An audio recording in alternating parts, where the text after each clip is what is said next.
Hello everyone and welcome back to my channel. As of every week, we will dive into the fundamental and technical analysis of different currency pairs.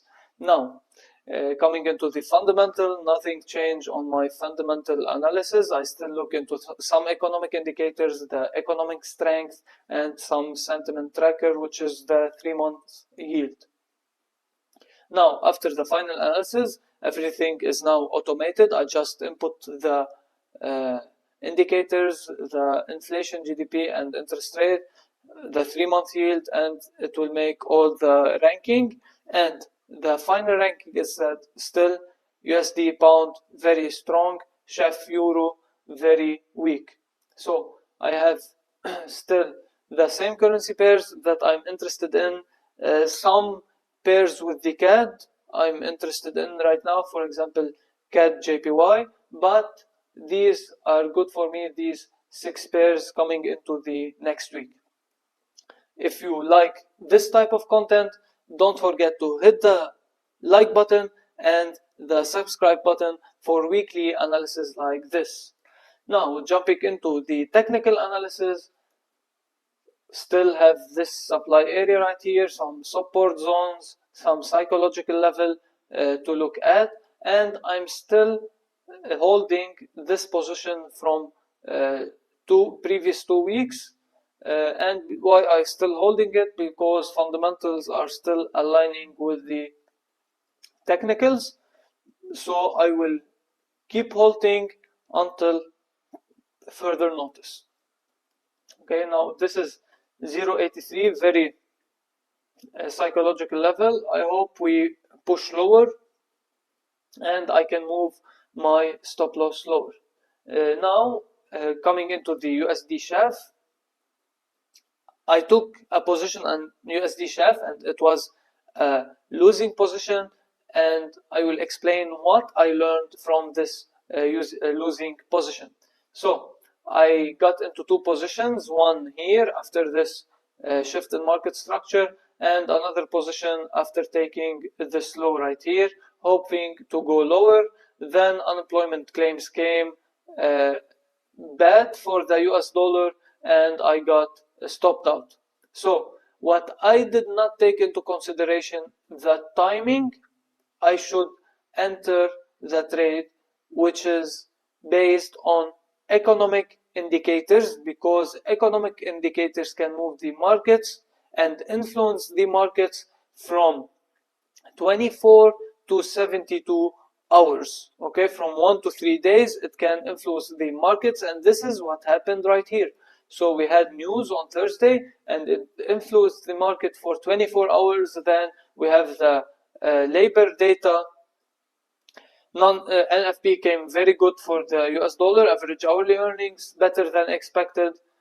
Unemployment claims somewhat higher than expected, so bad for USD, but the overall sentiment was bullish and I could have taken a position today on Friday.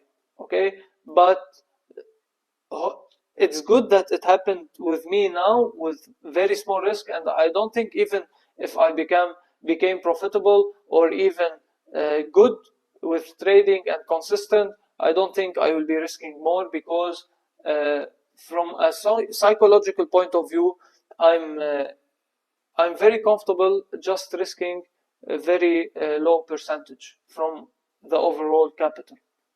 Okay, so this is a trade idea that I took, and it was a losing trade idea, but I learned from it. So what I'm looking for right now is just building experience until I become consistently profitable. Now, coming into EURUSD, also I have this support zone right here. Today data came out, we moved a little bit higher than we came to the downside. I will be looking to see if Monday during London session I can position myself in the short side of EURUSD, because Wednesday at 3:30 p.m. my time, so it's at 8:30 US time, there is inflation data coming out, and usually one day before inflation I don't take trades because of what happened in USD CHF. Okay, So I position myself 2 to 3 days before the news, or I wait for news to come out to confirm my fundamentals, because inflation data is very important for the central bank and it can changes its decision on monetary policy. So I think I will be waiting on Wednesday's data to come out to see how markets will react and hopefully jump with the overall trend.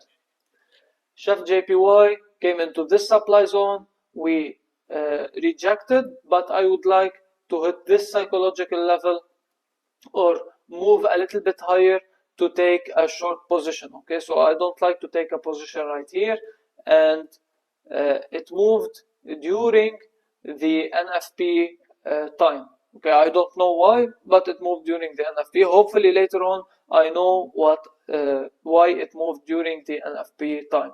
If I see retracement into the 171.5 or even 172, I might take a short position on CHF JPY.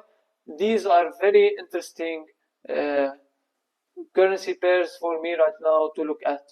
Euro JPY, same idea, but I would like to see more retracement into the 160 level, very important psychological level in my opinion.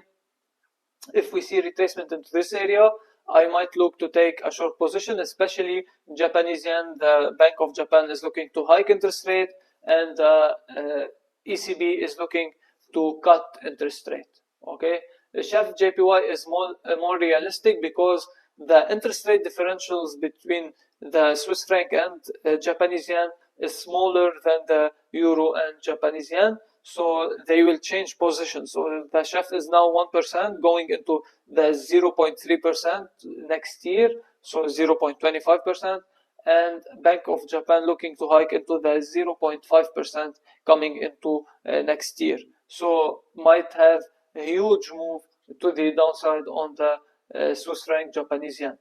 Now coming into the pound CHF, if we see jump from the 1.12 area and break of structure retracement into this area, so when I say break of structure, it will create a demand zone and a support zone.